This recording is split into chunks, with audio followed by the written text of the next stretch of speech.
Bismillahirrahmanirrahim.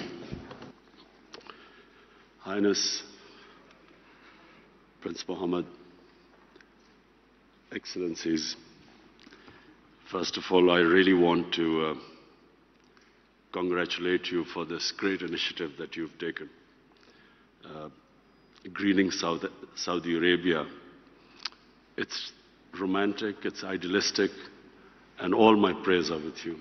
And inshallah, all the experience that we have had in so far planting 2.5 billion trees in Pakistan, and our target is 10 billion trees, so we will be sharing all our experience with you, Highness.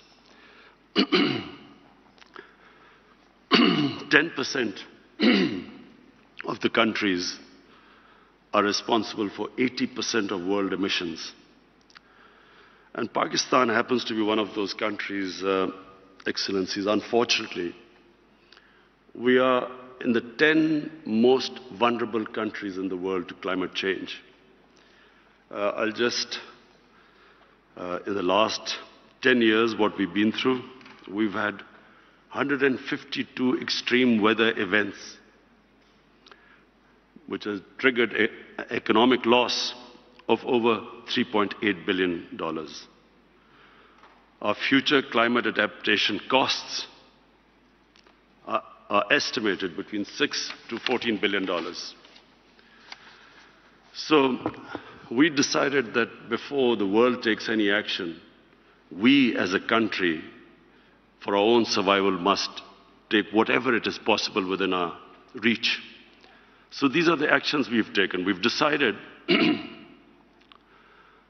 that we will shift 60% of all our energy into clean energy by 2030. 30% of all transport will be shifted to electric vehicles by, again, 2030. We've already shelved 2,400 megawatts of coal projects, replaced them by 3,700 megawatts of hydroelectricity. Then we've committed that there will be no new coal projects in Pakistan. The only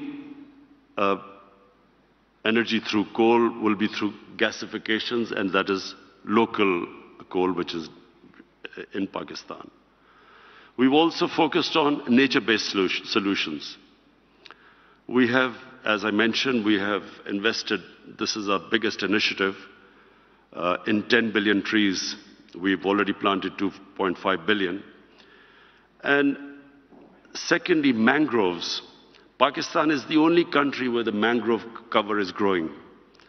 And as you would all know, mangroves absorb the highest amount of carbon emissions. So we plan to plant 1 billion more mangrove trees by 2023. We're also expanding our wilderness. During the COVID crisis, we have increased our national parks by 50%. In the process, we have also provided green jobs, jobs that are related to improving our environment.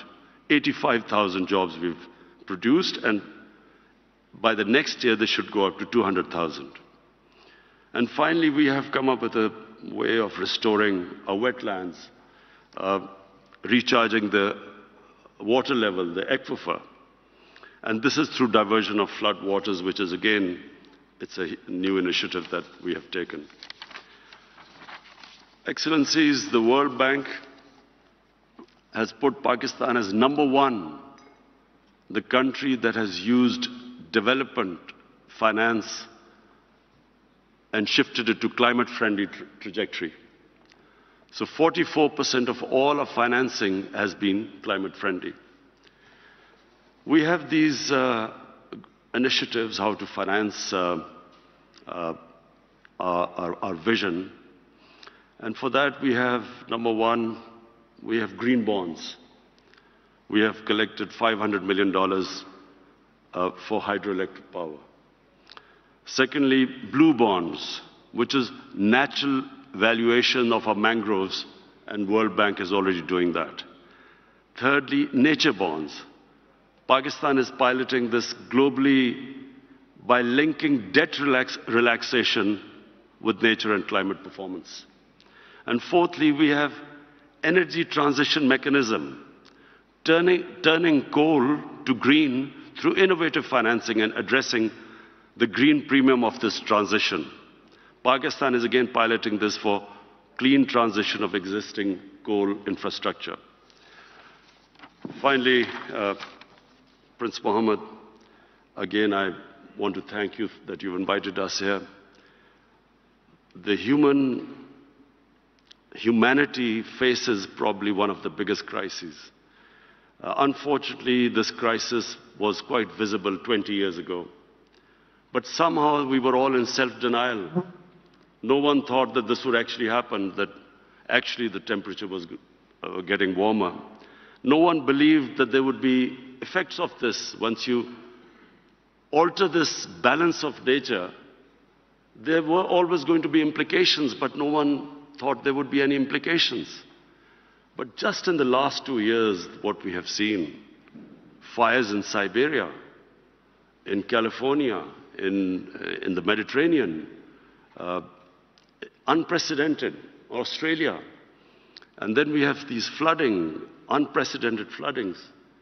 We in Pakistan face, and not just Pakistan, all along the whole humanity living on the base of the Himalayas and the Karakoram, which depend on their water, on the river waters from the glaciers. All of us face this stark reality that the glaciers are melting at a fast pace. And in years to come, unless we do something drastically, we will run out of water. Our rivers will not have water to feed our population.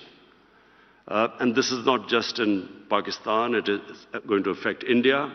And on the other side, on the northern side of the mountain range, it's going to affect Tajikistan, Kyrgyzstan, Kazakhstan, all the countries that depend upon the glacier waters.